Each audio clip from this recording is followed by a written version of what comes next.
you two explore the concept of legacy and how work contributes to it. And I know for me, I didn't really start thinking about legacy until I was in my 40s, but I think it's something that's important that we think about at any age. But I know a lot of people get stuck that they think they're not in a high status profession and that therefore it's going to be difficult for them to leave a legacy. And the book challenges us to really think beyond these typical characteristics and recognize how the work we do, regardless of what we do, can really impact others. And I was hoping you guys might be able to share a story where an individual you observed or interviewed found great value in their work, even if it wasn't, let's say, a high status type of position. Absolutely. So our book is written for working people of any age, from graduating college students to people in the middle of their careers to retirees who are looking back on their working lives. And that last group is more likely to be thinking about legacy, but our point in writing about legacy at the very end of our book is to prompt anybody to think about what legacy might my work leave? Because, as you said earlier, John, we only have one life to live. And chances are, for most adults, we're going to spend a huge share of our waking adult hours working.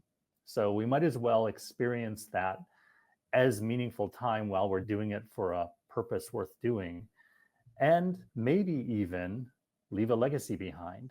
So I'm not going to tell an individual story as much as I'm going to tell a story about a type of worker that we all became familiar with during the COVID-19 pandemic, the essential worker. And that term, essential work, which is so familiar to us now, actually had been out of fashion for about 75 years when we started using it again in 2020, because the last time that it had been used was in World War II. And we all know that the military effort was full of people who did work that was essential to advancing a noble cause. Meanwhile, a lot of women entered the workforce during World War II because so many men were overseas at war and did the essential work of manufacturing. And in COVID-19, of course, essential workers tended to be those workers who are on the front lines. For example, medical workers in healthcare helping to care for patients who were gravely ill, cashiers at retail stores where people still had to buy their groceries, delivery people. All these people were risking their own personal safety in order to do work that society couldn't do without.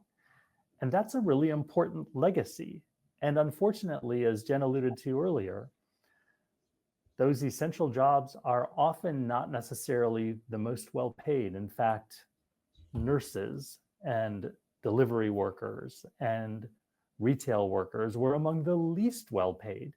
Meanwhile, those people who were the most protected from the disease, those people who were executives who could work from their home offices online, were often the most well paid. So that's a conundrum that we as a society have to come to terms with. Why is the most important work often paid the least?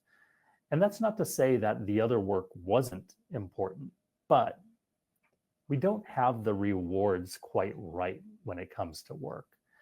And that's why leaving a legacy, that's not something that you can necessarily put a dollar figure on. In fact, I would say some of the most important goods in life can't be monetized.